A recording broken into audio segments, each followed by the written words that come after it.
కార్లో కనిపించింది ధర్మాతో. ఇలా చెప్తుంటే నేను ఫోన్ చేసి అడిగా, రితు ఏంటిది, ఇది నిజమేనా, నేను సర్టెన్ థింగ్స్ వింటున్నాను, ఇది నిజమేనా? అయ్యో చీచి, అసలు నువ్వు ఒక బిజినెస్ ఉమెన్ అని నాకు తెలుసు, నువ్వు చాలా తెలిసిన దానివి నాకు, నువ్వు ఒక ఇన్ఫ్లుయెన్సర్ అని నాకు తెలుసు, మీరిద్దరూ ఎప్పటి నుంచో నాకు తెలుసు, నేనెందుకు అలా చేస్తాను అనింది. నేను నమ్మేశా. ఇతన్నే నేను పట్టుకోలేకపోయా ఆ టైంలో. ఆ అమ్మాయిని నమ్మేసిన తర్వాత స్లోగా నాకు అసలు ఎప్పుడైతే ఈ అమ్మాయితో ఫ్రెండ్షిప్ స్టార్ట్ అయిందో సార్, ఖచ్చితంగా ఏదో అలవాటు చేసింది ఆ అబ్బాయికి అయితే.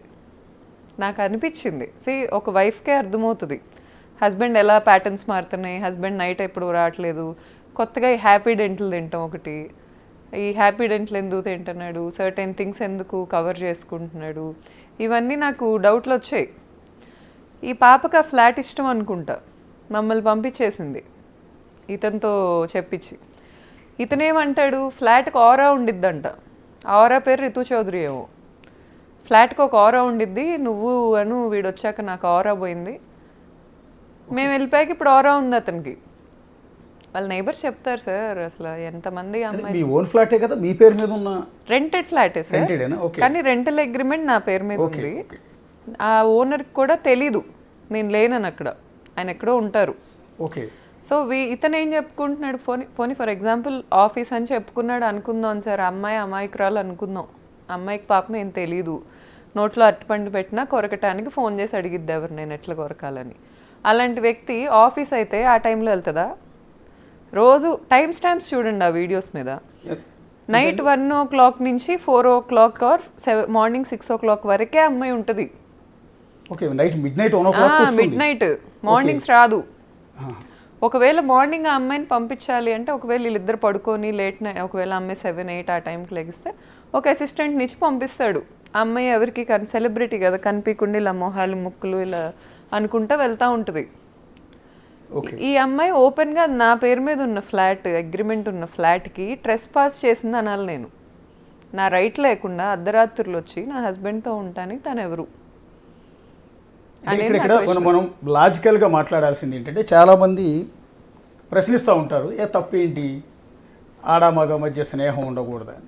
ఎంత స్నేహం ఉన్నా ఒక అమ్మాయి అర్ధరాత్రి 1 o'clock అతను ఫ్లాట్కి వచ్చింది, అతను కూడా సింగిల్గా ఫ్లాట్లో ఉంటాడు.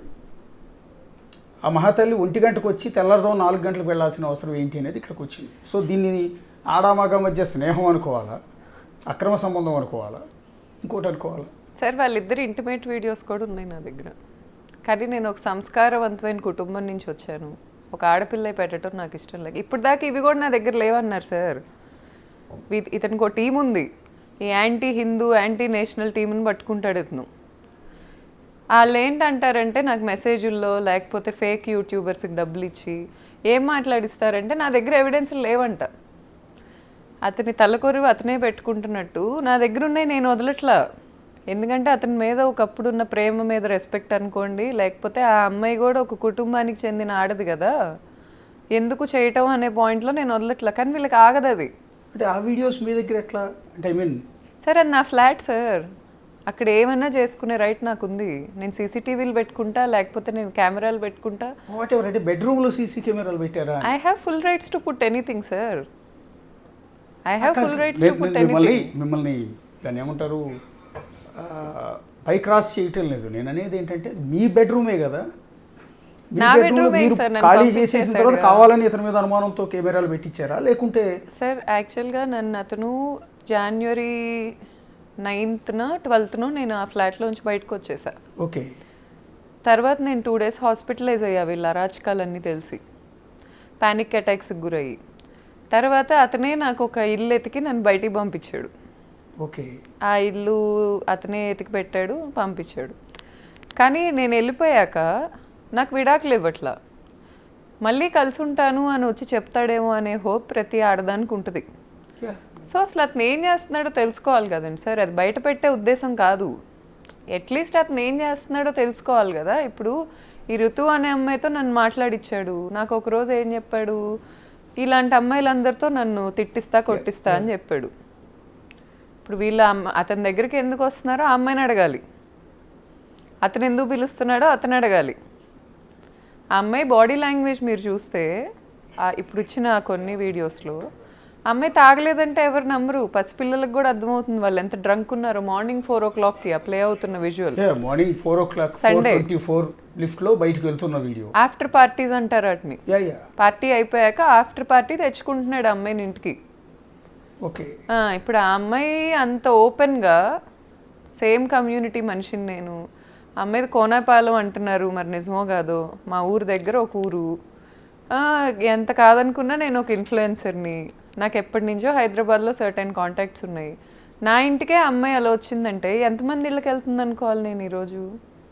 ఆశ్చర్యం ఏంటంటే మీరు చెప్తుంది 2023లో కూడా వీళ్ళిద్దరి మధ్య రిలేషన్ ఉంది అనేది మీకు కొంత అనుమానం ఉంది. అనుమానం ఇద్దరి మధ్య డిస్కషన్ కూడా వచ్చింది. అనుమానం ఎప్పుడు లేదు అతని మీద, కానీ క్లారిటీ ఉంది. ఓకే, కానీ ఇంత వివాదం జరిగి గత ఆల్మోస్ట్ మీకు ఒక 2 నెలల నుంచి పోరాటం చేస్తున్నారు కదా మీరు, పోలీస్ స్టేషన్ చుట్టూ కావచ్చు, మీడియా చుట్టూ కావచ్చు, మీరు మానసికంగా నలిగిపోయి ఇబ్బందులు పడి, సో ఒక ఆడపిల్ల మెంటల్ పొజిషన్ ఏంటంటే మేము అర్థం చేసుకోగలం ఈ సిచ్యువేషన్. ఇంత జరిగిన తర్వాత కూడా ఆమె బిగ్ బాస్కి సెలెక్ట్ అయింది. బహుశా మీరు చెప్తున్న డేట్లో బిగ్ బాస్కి అప్పటికే ఇన్ఫార్మ్ చేశారు వాడు, బిఫోర్ 1 month నుంచే ప్రొసీజర్ స్టార్ట్ అవుతుంది వాడికి. బిగ్ బాస్కి సెలెక్ట్ అయిన తర్వాత కూడా మీ భర్త ధర్మ మహేష్ ఉన్న ఫ్లాట్కి, అంటే మీ ఫ్లాట్కి అవి వెళ్ళింది. ఇది ఆశ్చర్యం. వెళ్ళింది సార్. అమ్మాయి తిరుపతి వెళ్ళింది కదండి సార్. తిరుపతి వెళ్ళి ఒకసారి నాకు యూట్యూబ్లోనే చూసాను నేను, తిరుపతి వెళ్ళింది. మరి ఆ టైంలో అబ్బాయి ఏ అమ్మాయిలతో తిరగలా, ఆ అమ్మాయి కోసం వెయిట్ చేస్తా కూర్చున్నాడు. మరి అమ్మాయి తిరిగి వస్తుందని, మరి దాని లవ్ అనుకోక ఏమనుకోవాలి సార్ నేను? అంటే ఇతరులకు కూడా సిగ్గుండక్కర్లేదా? నా భార్య ఈరోజు నా మీద ఫైట్ చేస్తూ ఒక విధంగా అతను కంప్లీట్ అతను పరువు అంతా పోయింది. ఈరోజు సొసైటీలో తలెత్తుకునే పరిస్థితి కూడా లేదు. సో ఇంత డ్యామేజ్ అయిన తర్వాత కూడా దాన్ని చక్కదిద్దుకునే ప్రయత్నం చేస్తాను అలాంటి వాడు ఉంటే ఆ పొజిషన్లో. ఒకవేళ నేను బిఫోర్ నేను తప్పు చేసినా కూడా ఆఫ్టర్ దట్ నా భార్య చేతిలోనే నా పరువు పోతే నేను దాన్ని సరిదిద్దుకోవటానికో లేకపోతే జీవితాన్ని చక్కదిద్దుకోవటానికో ప్రయత్నం చేస్తాను. కానీ ఈ విధంగా ఇంత ఇష్యూ జరుగుతున్నప్పుడు కూడా ఆమెని తన ఫ్లాట్కి పిలిపించుకున్నాడు అంటే అసలు నిజంగా ఆశ్చర్యంగా ఉంది అది చూడటానికి. నెక్స్ట్ బిగ్ బాస్ లాంటి అతిపెద్ద ప్లాట్ఫామ్కి సెలెక్ట్ అయిన అమ్మాయి ఇతని రూమ్లో ఏం పని అనేది సార్. వేరే అమ్మాయిలతో కూడా వీళ్ళు ఈ బిగ్ బాస్ ఆర్టిస్టులు కొంతమందితో నా ఫ్రెండ్స్కి పబ్బుల్లో కనిపించారు.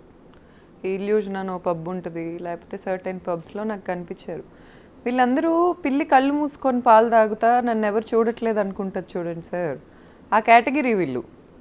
ఇప్పుడు ఓపెన్గా ఈ అమ్మాయి అర్ధరాత్రులు వెళ్ళిపోతే ఎవరికి కనపడదు, క్లోజ్డ్ డోర్స్ వెనుకున్నాను ఎవరికి కనపడదు అనుకుంటే ఎలా సార్? ఆ డోర్ ఎవరిది? నాది. ఆ ఇల్లు ఎవరిది? నాది. నా హస్బెండ్కి నాకు సంబంధం ఉన్నంత వరకు అతను ఎక్కడున్నా అక్కడ 50% రైట్ నాకు ఉంటుంది లీగల్గా. అమ్మాయి వెళ్ళి డోర్ వేసేసుకుంటే అది అమ్మాయిది అయిపోతుందా?